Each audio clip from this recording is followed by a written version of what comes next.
కానీ ఈ రోజు జైల్ మాన్యువల్ తెలుసు, ఎందుకంటే ఆయన కూడా 16 నెలలు జైల్లో ఉన్నాడు కాబట్టి. ఆ 4:30 కల్లా ఎట్టి పరిస్థితుల్లోని ములాఖాతులన్నీ క్లోజ్ అవుతాయి. ములాఖాతులన్నీ 4:30 కల్లా క్లోజ్ అవుతాయని సంగతి తెలుసు. కలవాలి అనుకుంటే కనుక ఇన్ టైంలో వెళ్ళాలి కదండి, ఇన్ టైంలో వెళ్ళాలి కదా. 4:30 అతనికి యాక్చువల్ గా ఇచ్చిన టైం 2 to 3 అయినా కూడా 4:30 వరకు జైల్ ఇన్స్ట్రక్షన్స్ ప్రకారం 4:30 వరకు అలౌ చేస్తారు.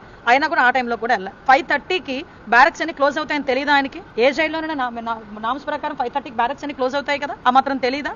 అంటే ఏంటి, అక్కడ మళ్ళీ తిరిగి గవర్నమెంట్ ని బ్లేమ్ చేసేదానికి ఒక పన్నును ఒక కుట్ర. విశాఖపట్నం ఎయిర్పోర్ట్ దగ్గర నుంచి మొదలు పెట్టుకొని ఎక్కడ కూడా ఏ పోలీసు కూడా అడ్డుకోలేదు, ఏ పోలీసు కూడా ఎవరిని కూడా ఇబ్బంది పెట్టలేదు. ఆఖరికి పోలీసుల్ని కూడా ఈ రోజు ఒక మహిళా పోలీసు ప్రవళిక, ఆ అమ్మాయి తన డ్యూటీ తను చేసుకుంటూ ఒక మహిళా ఎస్ఐ మీద మీరు ప్రవర్తించిన తీరు నిజంగా జగన్మోహన్ రెడ్డికి చిత్తశుద్ధి ఉంటే ఆ నాయకుడి మీద చర్యలు తీసుకుంటాడా?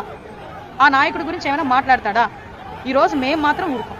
ఏ ఆడబిడ్డ మీదైనా అఘాయిత్యం చేస్తేనే ఎట్టి పరిస్థితుల్లోనే ఊరుకోమని మా సీఎం గారు చాలా క్లియర్ డైరెక్షన్స్ ఇచ్చారు. సో ఎట్టి పరిస్థితుల్లోనే చర్యలు తీసుకుంటాం. పరామర్శ అనే పేరుతో బల ప్రదర్శన. అందుకే మీరు అబ్జర్వ్ చేయండి, ఎక్కడైనా ఇది ఇన్సిడెంట్ జరుగుతుంది అంటే ఆ ఇన్సిడెంట్ అసలు ఎందుకు జరిగింది, ఎలా జరిగింది, దానికి మనం వెళ్ళాలా వద్దా, లేకపోతే గవర్నమెంట్ చర్యలు తీసుకున్నారా లేదా, వాళ్ళకి సహాయం అందించారా లేదా, ఇవన్నీ కాదు.